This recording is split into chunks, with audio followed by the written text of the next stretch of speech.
What do you notice in this video? Why are these Scottish people so enthusiastically cheering and celebrating the Italian football team's victory over England? Why do they choose to support the country shaped like a boot rather than their neighbor of thousands of years? I will analyze and explain this clearly in the later section, so remember this detail.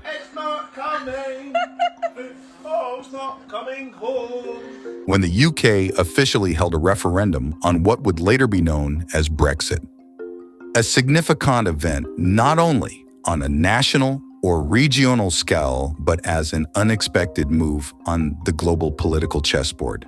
However, perhaps it wasn't even necessary for this event for the trust in the UK by Europeans to be substantial. For a long time in history and up to the present, the UK has rarely managed to garner favorable views from the continent. Today, let's delve deeply into this issue.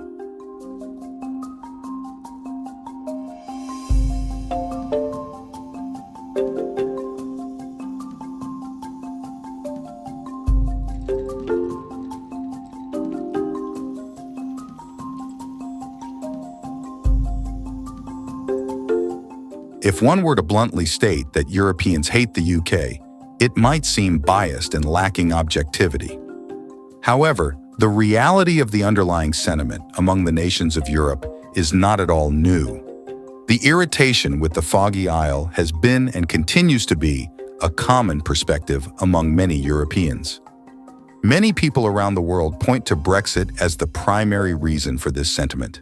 They argue that the UK's irresponsible handling of common problems, focusing only on its own interests, has marred its image in the eyes of international friends, especially in Europe.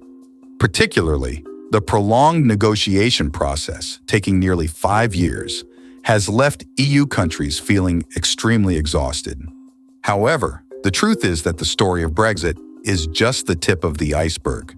The event itself is not a major contributor to the unfriendly attitudes of Europeans towards the Foggy Isle.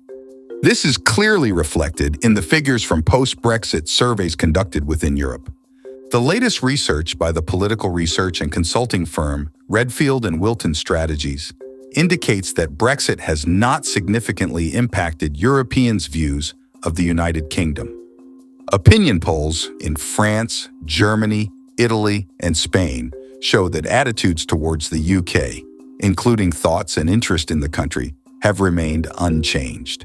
About 55% of survey participants in France stated that their view of the UK remained unchanged after Brexit. Similarly, in Germany and Spain, the figure stands at 47%. In Italy, the number of people who agree with this sentiment is 45%. Also in the research by Redfield and Wilton Strategies, a significant number of people hold much more negative views towards the United Kingdom. This is evidence that the less friendly view of Europeans towards the UK is only increasing rather than decreasing. From this, we can draw a conclusion that Brexit is not the specific cause leading to the unfriendly attitude between Europeans and the British. Instead, this event plays the role of pouring oil onto a smoldering fire that has been burning for many years. That fire includes some of the largest logs serving as pillars for the European perspective on the UK. These pillars include the history and conflicts of the Foggy Island nation with Europe and the character of the British people. The history and conflicting interests of the UK with Europe. In the eyes of Europeans, the United Kingdom is a country without a mainstream route. With its characteristic of being an island far away, the inhabitants of this land mostly come from inland areas of the continent. Even the name England carries the meaning of a lineage not originating from this foggy island. The term England originates from the Old English word Englaland, meaning land of the Angles. So where did the Angles come from? This might be the question you're asking. Well, this ethnic group was one of the Germanic tribes that settled in England during the early Middle Ages. The Angles came from the Angel Peninsula in the area of the Kiel Bay in the Baltic Sea. According to anthropological studies, even the English language now derives from German. Specific records about this island come from the Roman Empire. In the eyes of the mightiest kingdom in ancient history, this was a land of uncivilized barbarians who went into battle bare-chested with wild shouts and strange customs. For the Romans, conquering this land and turning it into the province of Britannia was a move to bring civilization to a land they considered culturally inferior. Thus, unlike other countries in Europe today, England, although having traces of the Homo antecessor species discovered here dating back about 500,000 years, is perceived as primitive due to its isolated nature and limited interaction with the early civilizations on the continent.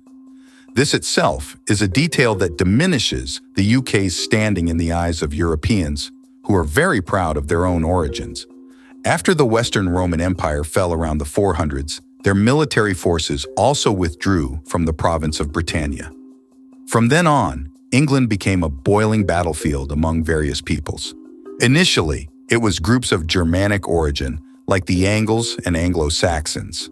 Then around the 9th century, came the Viking invasions from Scandinavia, bringing raids and plunder.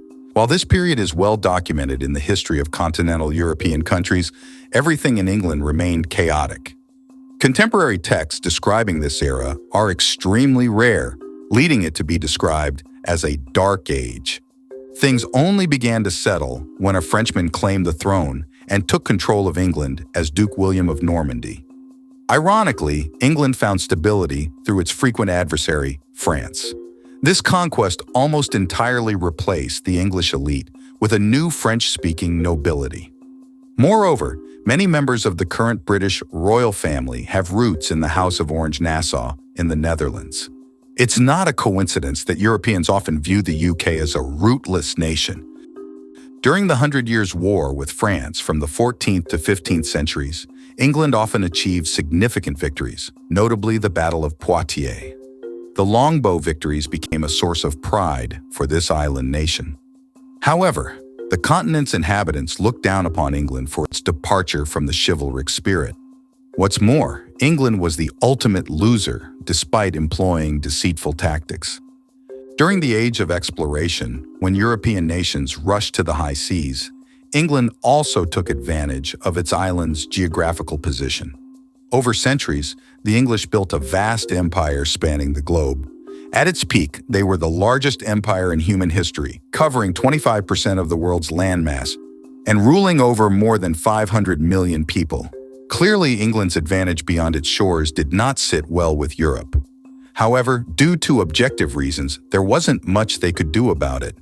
Nevertheless, the small-scale actions of this country greatly irritated those on the continent. One of these actions was the royal permission granted to notorious pirates to raid ships, especially Spanish and Portuguese vessels returning from the New World laden with gold. According to some estimates, the licensed English pirates captured up to 10% of the total gold that Spain brought back from its South American colonies. Notably, Francis Drake stands out. Renowned for his audacious raids on Spanish treasure fleets, returning to the Old World, the plunder he brought back to England was enough to finance the construction of a navy. Queen Elizabeth II even knighted him. This enraged Spain, leading them to send their armada to attack the Foggy Island nation, resulting in a humiliating defeat. This only fueled Europe's resentment towards England. In summary, through historical data, we see that England is an island nation with a population originally from the continent. Its culture and way of life have little influence on the continent. However, despite its geography, the country's leaders often involve themselves in continental politics, creating an unfavorable perception of this nation. British bad traits. Now we come to perhaps the most recognizable part. For a long time in Europe, there's been a saying like this: "In a country with gloomy weather, no one bright is born." It's unclear whether this phrase is intentional or coincidental, but it seems to target the UK. Unlike the beautiful, clear skies of continental Europe, England has gloomy, damp, and rainy weather all year round. In the eyes of many Europeans, and even globally, the British are often seen as a bit eccentric. That's putting it mildly. Personally, I know many friends in Europe who view the British as rather uncultured, causing them to feel repelled by this country. Indeed, British tourists are always a thorn in the side of the local inhabitants of Europe.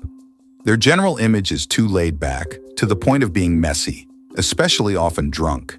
It's very easy for us to identify a British tourist even before hearing their distinctive accent. It's the red face accompanied by the smell of beer or whiskey lingering around them. Moreover, there's an interesting issue regarding language. Many British people are quite indifferent to learning foreign languages.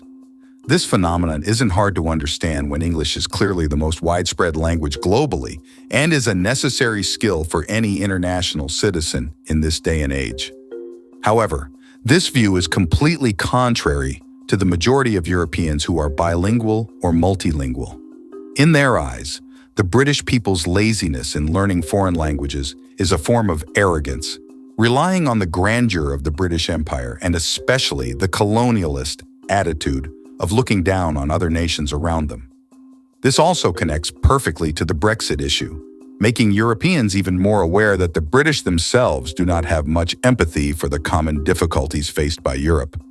The arrogant and especially self-promoting nature of the British people, and especially the British media, has long made Europeans feel uncomfortable.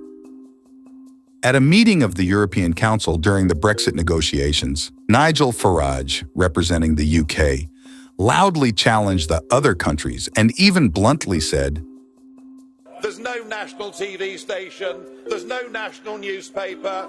Belgium is not a nation, and maybe that's why you're happy to sign up to a higher European level.